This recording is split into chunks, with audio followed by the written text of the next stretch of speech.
Hi,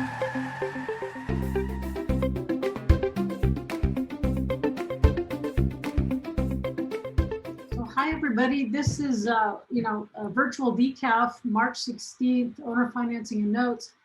And I'm really happy to have you guys on. In some ways, a month goes like really, really fast. And sometimes feels like it's just dragging on every day. So it's kind of a both of those, but it's always a pleasure to be here. And then thank you for the people that submitted questions. And then for the people, Axel, I'll have you do a little housekeeping thing like you do. And also Abby, you're really good at monitoring the chat. So I invited people who didn't email things beforehand to be active on the chat. It's just that my brain, I can't read things and also think at the same time. So if you guys, between Axel and Abby, if you guys can help, and we'll stay engaged that way. You guys know that I still, this space of owner financing notes, I love it. And to me, it's relevant within the context of a broader scope, a broader context of decentralized community mom and pop sort of activity. And I'm very passionate about current events. I know some people don't want to hear it, and I just can't help it because there are certain core things that if we are not paying attention to, just like if you don't pay attention to your health, then you don't have the energy and the wherewithal to pursue your dreams. So I think the health of the nation, the health of our financial system is very important to all of us. So, okay, and so then for tonight, David Kurtzman will be joining us. I always love it when he's here. I love his presence and his insight into things. It is his wife's birthday, and this will be their first night on the town in like a year. So they're all really excited. They're excited to be out on the town tonight. Megan also has been just so busy showing properties all day. She usually gives us our local real estate market update, and she has just too much paperwork tonight. So we'll catch her next month. But just in general, it's just crazy. The offers are just coming in, and things are going 10 and 15,000 over ask and all cash, and it's pretty hot right now. If you're a seller, it's a great time to be a seller as long as you don't have to buy in the same market. So that was her little download. I always keep this in here because I think it's so cute. Oh, I did something silly. Does it even work anymore? A little dance between property and paper. It should. Click on the actual, in the slide. Yeah. Oh yeah, that's right, because I'm not in presentation mode. I forgot about this because I haven't done a formal presentation in so long, and I'm going, oh, I'm just going to show that because the people can't get away from me. Okay, so is there anything, let me stop, let you do the housekeeping things, Axel, and then if there's any hot things that we should talk about right before we, like Abby, if there's anything like in particular that needs to be brought up, that would be great. And if you're gonna want to ask a question or chat or whatever, please just be in the make a comment so that Abby and Axel can be figuring out when's the best time to bring you in for housekeeping. Okay. Hey guys, I'm Axel, and we appreciate you showing up tonight for Dawn. If these calls are recorded, so don't worry, we'll post them, repost them on Dawn's podcast. For call quality, if you're in a noisy area, just try to mute yourself. And if you need help, I'll be sure to mute you. But you have the ability to unmute yourself if you want to jump in or ask Dawn a question or commentate. It's in the bottom left corner. You see like a little microphone. Just click that and you'll unmute yourself. As Dawn mentioned, you can chat in questions. Abby and I will be fielding those over to Dawn. And looking forward to a great evening. We have a lot of little people that are interested in investing, so that's always happy to hear. Hey, Abby, anything right off from you before we jump in? Because I'm going to look for everyone who knows has an opinion to jump in here. I don't know, maybe Abby had to come back in. Anyway, so this is from Denny, and I think Denny's one of my local guys here. Used to come to our local meetups. Remember that? Okay, number one, best low rate fiduciary. That will return my calls that day or in 24 hours that I can park my IRA and Roth IRA to invest in more notes. So this is basically a third-party administrator for self-directed IRA or a trust company, something like that. I'm assuming. Are you here, Denny? Are you live with us? I guess not. But anyway, so what would you say, Abby? Low rate fiduciary that will return your call. I know you've been passionate about one or two of the companies that you're using. I'll just let you. Yes. Without a doubt, it is called I Plan Group. That's a lowercase I Plan Group. And these are folks that used to work at Equity Trust right there in Ohio, which is a very large self-directed IRA company, which I had nothing but, I mean, they perform, but they take 2 weeks to make a decision. They, you got to go through 16 layers of management and 14, automated messages to get a human on the phone. I Plan Group, there's the website right there. I am not exaggerating when I tell you every single time that I call in the past 3-4 years, a human answers. And I can't tell you how helpful that is. You want to speak to Lindsay over there. And they're fantastic. They're absolutely fantastic. So if you're not just doing notes, let's say that you're investing in the stock market for whatever crazy reason that would be, you could also link your TD Ameritrade account directly to the self-directed IRA and trade that way as well. Cool. That's good to know. Does anyone else have in a shout out for a company that they have worked with and are happy with? Yeah, I've used Sense Financial for a solo 401k. Pretty happy with those guys. Sense Financial. Oops.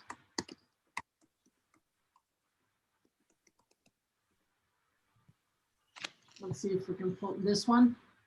Yes, ma'am. Who is this? Chance. Chance. Hi, Chance. Okay, great. And then do you have checkbook? Do you like checkbook? Yep. So it's a trust account here at my local bank. Got a checking account to match that solo 401k trust name. Was able to transfer some QRP funds from 2 or 3 different other companies into this. Mm-hmm. The only hurdle we had was the releasing agencies wanted a letter of opinion from the IRS saying that Sense Financial was in fact a qualified QRP, I guess, or a certified QRP.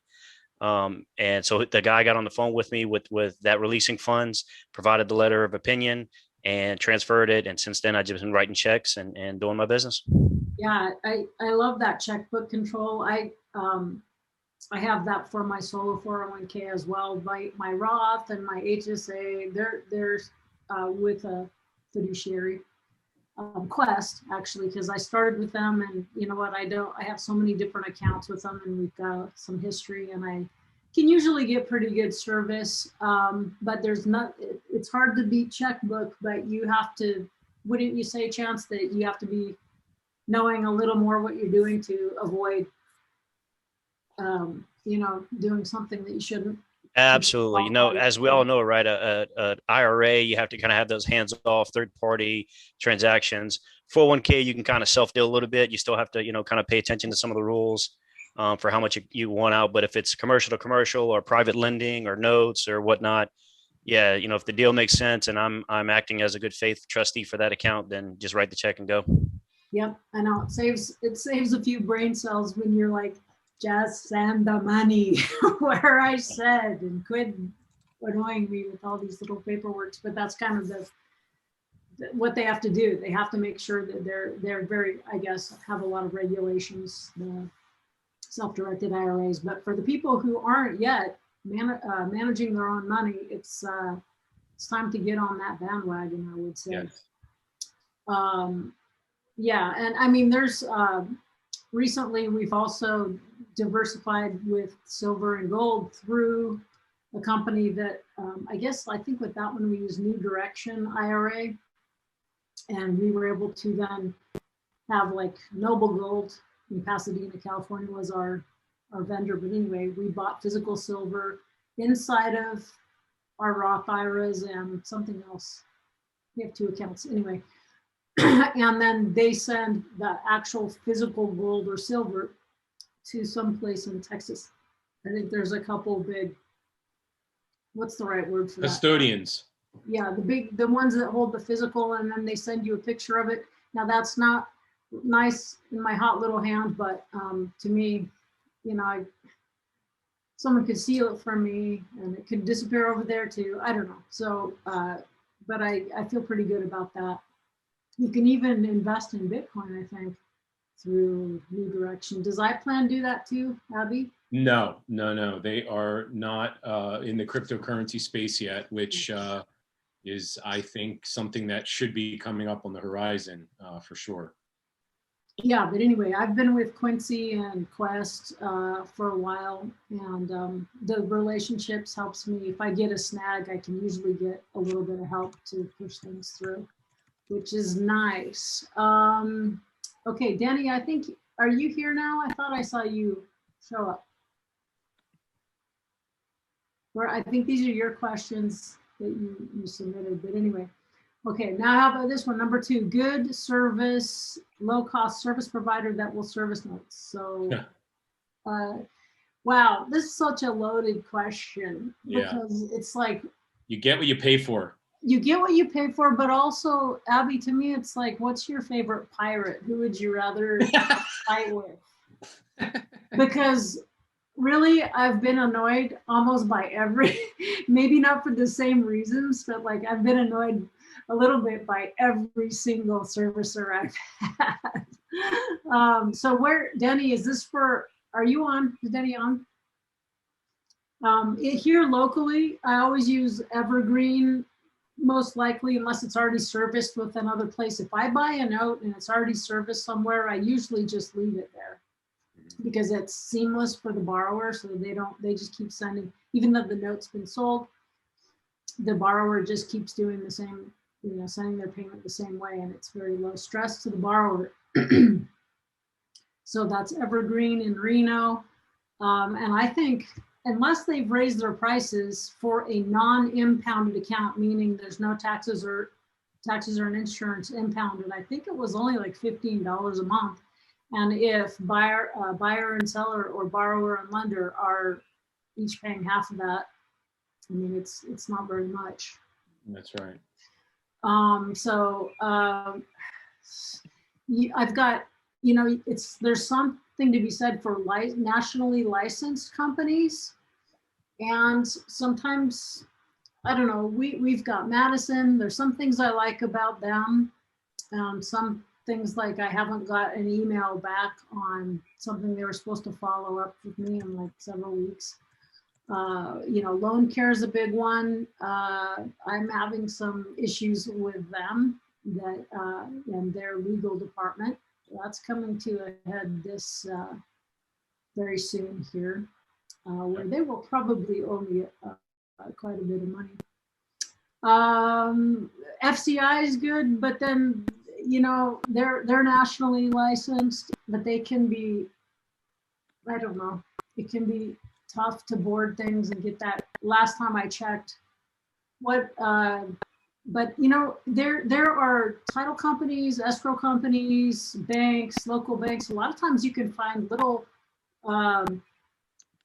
that's in your community in the state that you're in that are licensed to collect in that state. There are actually tons of note servicers, but I would say I usually pay between 15 on the low end to 40 on the high end. That includes impounds for taxes and insurance. I think there's Go ahead.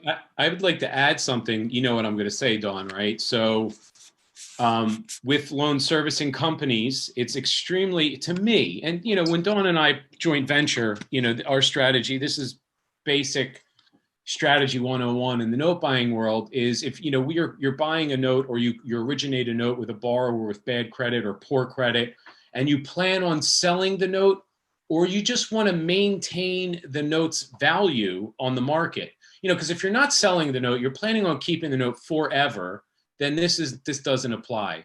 But I personally like loan servicers that report to the credit bureaus. The trade-off is customer service, as Dawn mentioned, and price. But understand that every month that credit report or credit bureau receives an inquiry or data that the borrower has made their payment, their credit score goes up, what, 5, 6, 7 points every month. I mean, that could put, you know, that can change the value of your note by tens of thousands of dollars, if not more. And, you know, just by simply servicing it. So it's always recommended I think, to make sure that the loan servicer, if you need it, or if you plan on selling it, that the loan servicer reports to the credit bureaus. Very few do. Madison Management. And then there's another one that just services in Texas called August REI, like real estate investment. Definitely not cheap.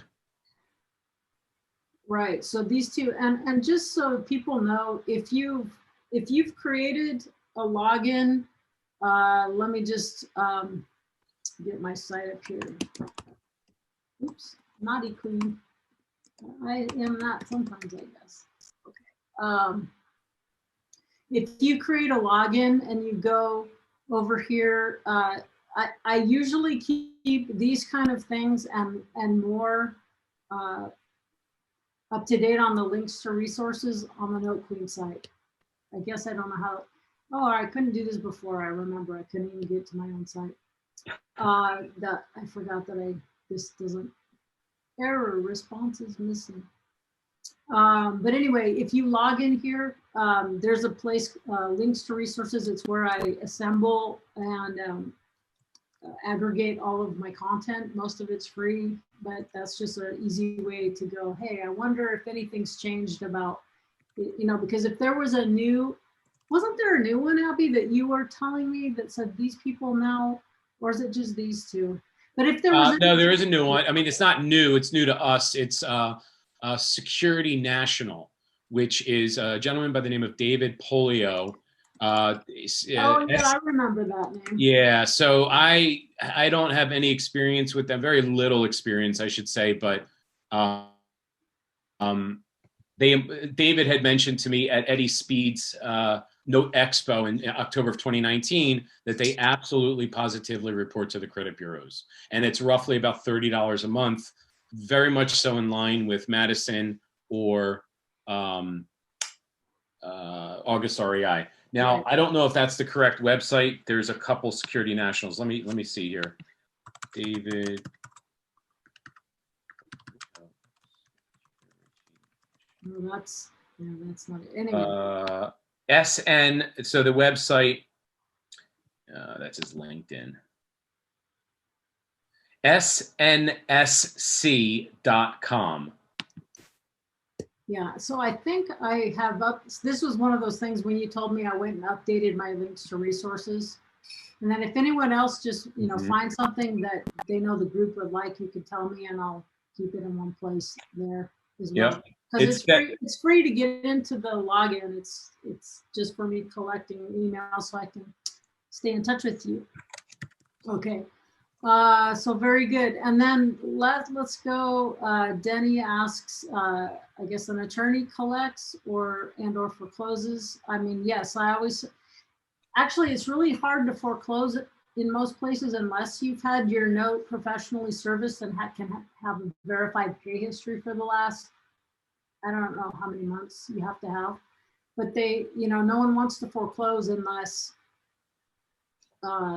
you know, you can prove how much you're actually owed, right? I mean, anyone have any other experience with that they want to comment? So just to clarify, the the question being, I just want to reiterate, because I think I lost connection there when you were speaking. So just to reiterate, it's asking about foreclosures in the moratorium or in the, is that right what I here, I'm still on number 3 right here. But yes, yeah, I'm right here at this. Gotcha. This part. Gotcha. Okay. To collect and foreclose. I mean, FCI does that, right? I mean, you'd have to. It's SDS. It's Special Default Services is there. The It is. foreclosing arm, and then that's who I use if they work in that state. They don't do every state, but on all the wet states, you have to go through an attorney. Yep. So you can't just get one national company that does them all. It's kind of tough. If you, you know, what we use at AmeriNote, if we need to enlist the help of an attorney, you know, we don't have an attorney's office that operates in 50 states, so we have to go out and hunt for an attorney. Yeah. What we do is we use a website called Avio. That's A as in Apple, V as in Victor, V as in Victor, O as in Orange.com. And Avio is a search engine for attorneys. What I'll do is I'll compose an email, or excuse me, a message, like in a Word document, and then I'll go to Avio, AVVO, actually. Oh, Yep. Victor, Orange. And what I'll do is I'll type in, you know, foreclosure in Ohio. And, you know, you got to be careful because they're thinking that you're getting foreclosed on. You may also want to search real estate attorneys, real estate contract attorneys. And then what I do is it will spit out all the attorneys in that area, and Avio ranks the attorney's response. So if you type in a certain amount, you see the list of attorneys pop up. You then copy and paste that message that you composed into every single attorney and then hit send. That way they have to respond to you. And if they don't respond quickly, they get deranked by Avio. So they don't get put to the top of the list. This is much easier than having to do a Google search and going, you know, calling up and working through the gatekeepers and hoping that, you know, maybe someone calls you back. This way they respond to you quickly. You see their rates, you see their reviews, you see how they can help you. Everything right there. It's been extremely effective to zero in on a good attorney. I'm not saying it works flawlessly every time, because the smaller the area, the less options that pop up. So if you're near Indianapolis, Indiana, but it's like an hour outside, I would start with a search in Indianapolis. So that's very helpful tool there for that. Yeah, that's great. I'm not sure I have this link, so I'll be sure to update the links to resources page. But yeah, like in a small town where there's something that I've been going on back and forth for several months now, it's like there's literally 2.5 attorneys in that That's town, right. or in that county. And so one was already representing the other side. Right. So there was one left, and then the half was he saying, you know what, I'm going to be retiring at the end of the year. I don't really want to take on your case. So yeah, that sounds but about anyway, right. it's really, really kind of interesting. So thank you for that. Any other comments from people on the group? Okay, so let's move on to thank you, Denny, for submitting those. And then this is Tone. I think we've emailed a time or two outside of this context, but he's saying, Tone, are you here? With the eviction moratorium, because I think he had asked me, what are you thinking about, you know, buying notes and stuff? This is a few months ago, and I'm like, hey, I'm not really, me personally, would be even less interested in non-performing institutional paper, because the only foreclosures that were able to squeak through last year were the private paper. Anything that was originated as, what was it, FHA or Freddie Fannie kind of stuff. VA, yep. Yeah, you couldn't foreclose on. And I don't know, there's just so many strange things. So I had just said, you know, I'm a lot more conservative right now. I think he's following up, since it's ending in April. I actually thought it was June. He extended it. Yeah, so June. Has your June. position changed in not wanting to touch mortgage notes? I will touch them. I've become more conservative, and I'm even less inclined to buy institutional paper, but that's just my bias anyway. So I'm probably not the best person to ask. Is there anyone on here that regularly invests in institutional paper, non-performing paper, especially? No, I mean, Abby, I know you do. Is there anyone else? So take it away, Abby, on that. So, institutional non-performing paper is, depending, if we're talking about owner-occupied institutional non-performing paper, you would want to make sure, what we're targeting is non-accrual. So we're not looking for paper that, ideally we would target paper that's even going back predating COVID, because there are some banks that did not have the loan loss provisions in their bucket. They weren't healthy enough to sell. So even if they have non-performing paper on their books, they have to physically be healthy enough, financially speaking, to be able to sell. And that can be identified through their loan loss provisions account, which is available through different government websites, primarily through Bank Prospector, if that's a tool that you folks use. But to identify that, we would go back, our target is to go back even prior to COVID, if possible, and hit that low-hanging fruit first. Non-accrual is identified as 90 days past due or greater, where they made every attempt to reach out to the borrower with no solution. So now these loans are more or less rotting on their shelves, if you would, and that's the type of paper that we would target. We're not looking for 30 or 60 day lates. So that's primarily it. But yeah, I personally, because we buy notes through our LLC, we buy notes through our buying entity, which is our holding company. And then my wife and I buy notes personally. As Dawn had mentioned, I too personally have become more bearish or less likely to buy notes personally. Or what we're doing on the ones that a little almost impossible to move in any other ways. The offers we're making are like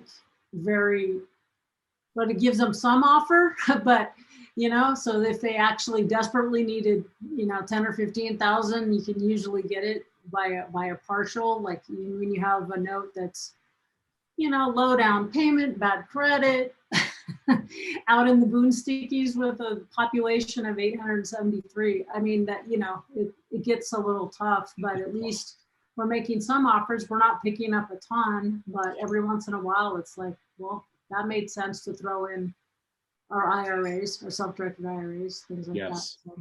I would be cautious about throwing money, at owner-occupied, loans that are institutionally originated in this. And I'm not saying don't do it. I'm just saying be cautious. There are many sellers out there looking for dumb money. I know that's and some of us, even myself, sometimes is dumb money. But the smart money is, paying attention to everything right now, and that's what I highly recommend. Yeah, and then it looks like an extension of the moratorium was not included in the new stimulus package. Do you know anything? I don't know about the new stimulus package. Is there anything about that in there? I don't even know. All I know is that we have to pay for it. Yeah, I'm just from that point of view that, nothing we are seeing is legitimate. So none of the things that they're doing even have, it can't even be real because you're not even supposed to be there. I mean, it's like, come on. I mean, we have illegitimate everything down to a lot of our local assemblymen and senates, and they're in session right now, won't even let us go in. You're supposed to, the public is supposed to have a right to witness the voting and the debate. And it's, all of us are like, how can we get an injunction to stop them even, just ramming through all these things that they're doing? It's kind of frustrating, but very frustrating. I will say that the $1.9 trillion stimulus package is a lot of the same. It supports the ones closest to the printing press. It's very simple. When you start looking at the currency, there's two charts you need to look at. One is the M2 money supply. That's basically all the currency in circulation right now. What makes currency or money?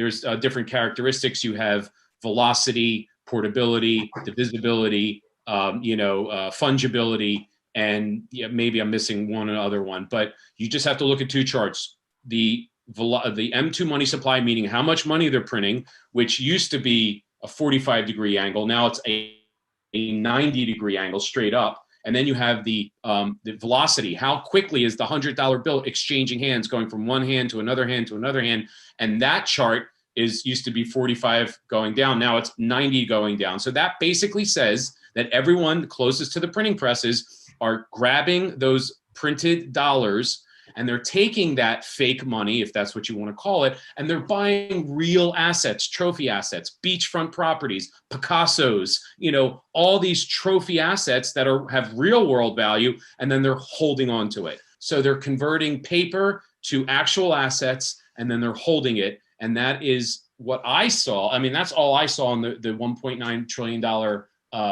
stimulus package. And then I stopped. I was just like, all right, we're done here. I know everyone, mostly gets $1,400, with the exception of the 17 million people that were, 86th at the very last moment.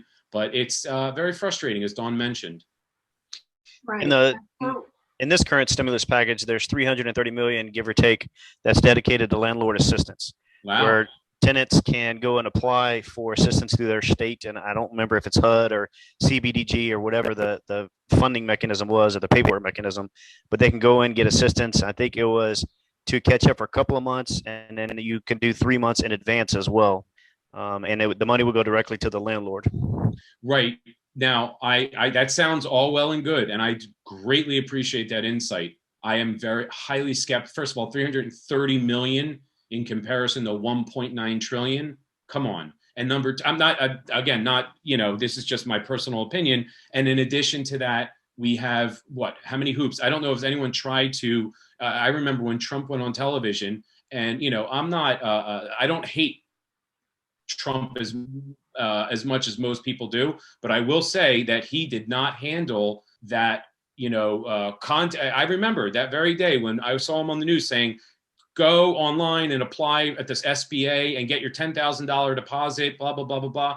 I never got it. I never got anything because it was such a mess, because he passed it off to Mnuchin passed it off to the SBA, and then the bureaucracy took over. All of the unelected bureaucrats who are going to be in charge of that 330 million at the state and federal level. And I fear that it's not going to be as effective as it sounds in the soundbite to make them sound like they're doing something for landlords.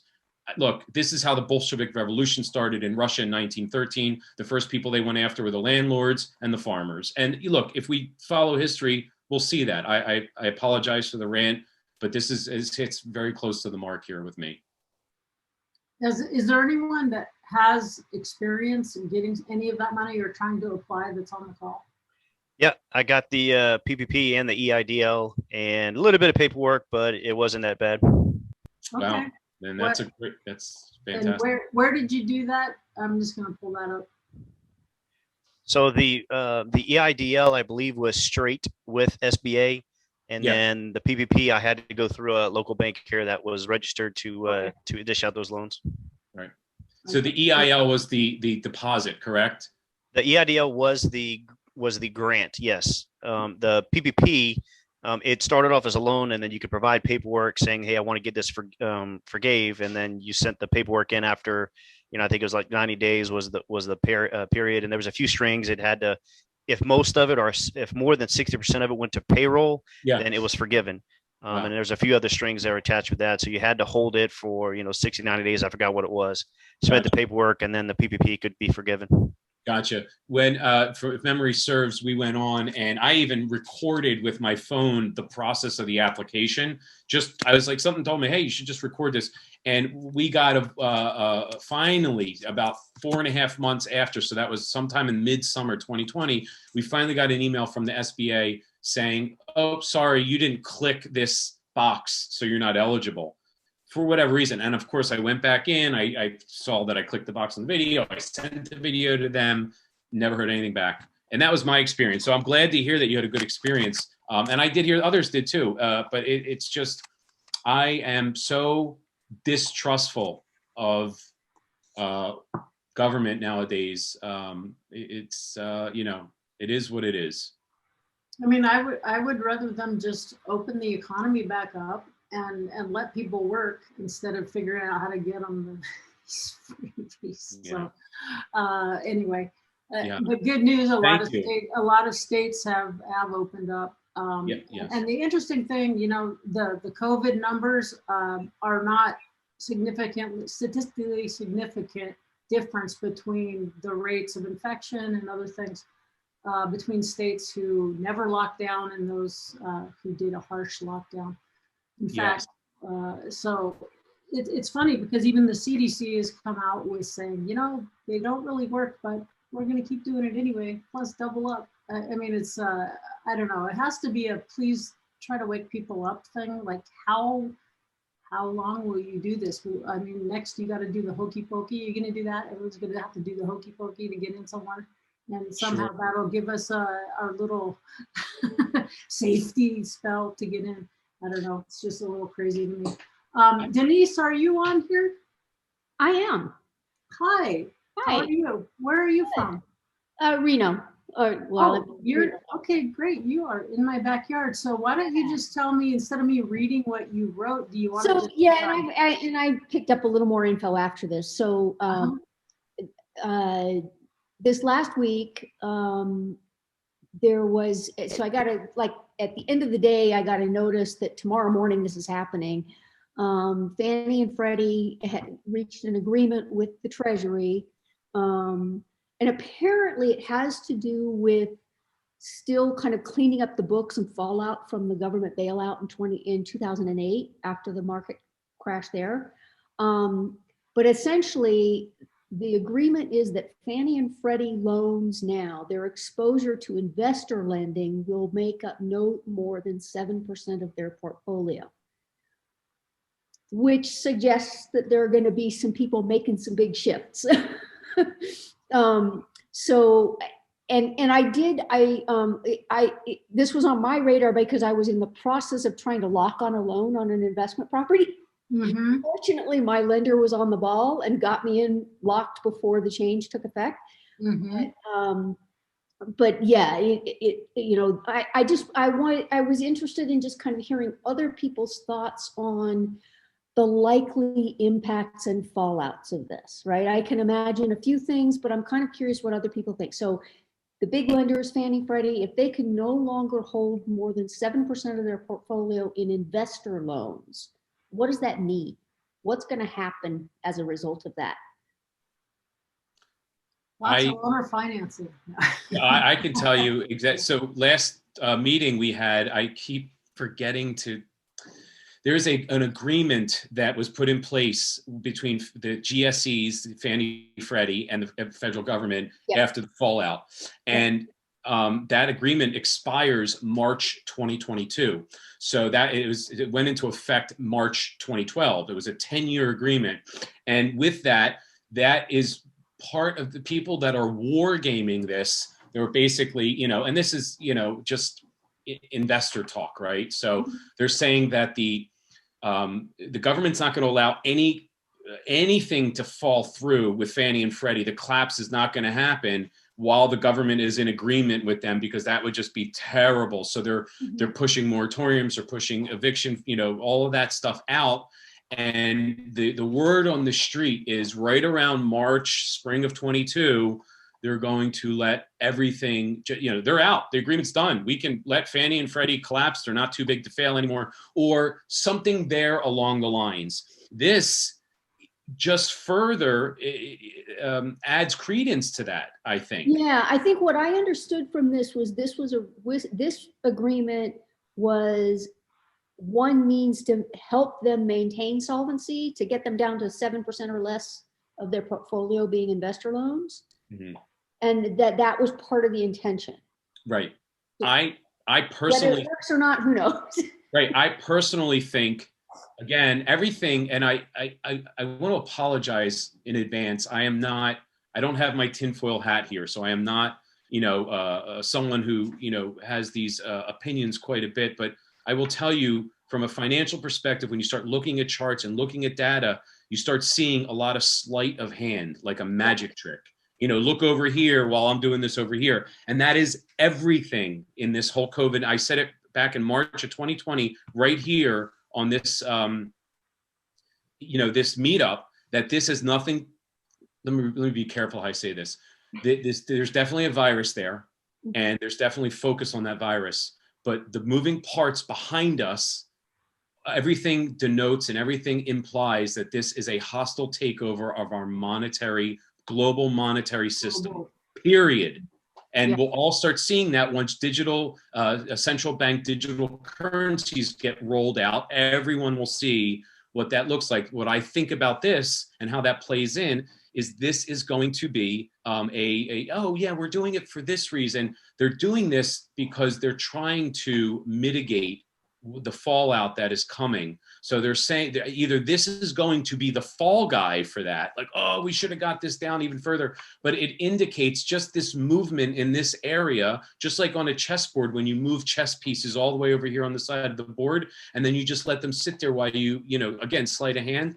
I think this has a lot to do with what's going to happen with the consumer mortgage loan agreement that Fannie and Freddie have with the government. What that agreement is, I apologize for being unprepared, but I will come back more prepared next time. There is a specific agreement that is made reference to, and this adds credence to that.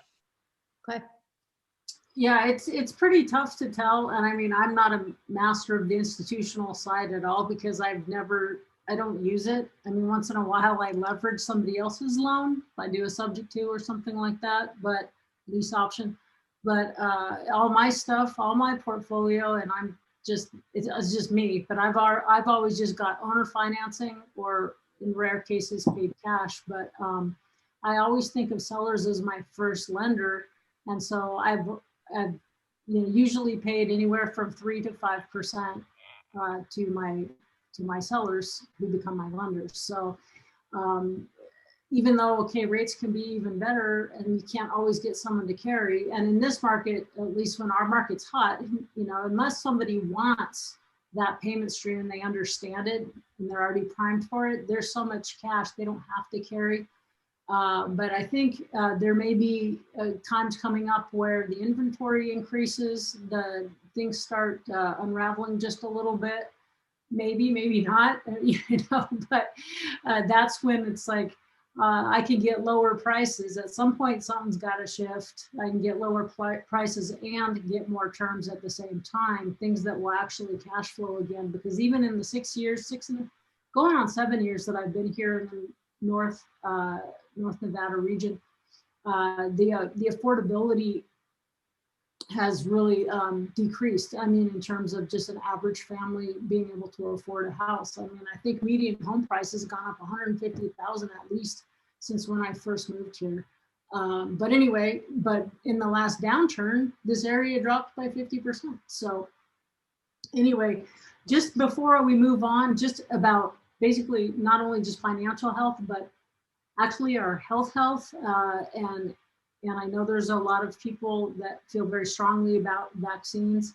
And so I really have, so it's like, here's an article, here's something I really don't punch this very much, but this is my other site, my freedom fighting, whatever site. And I keep a rolling update of things that I think are really worth, of all the things that I read, all the things that I watch, these are worth people following. And this one was just brand new.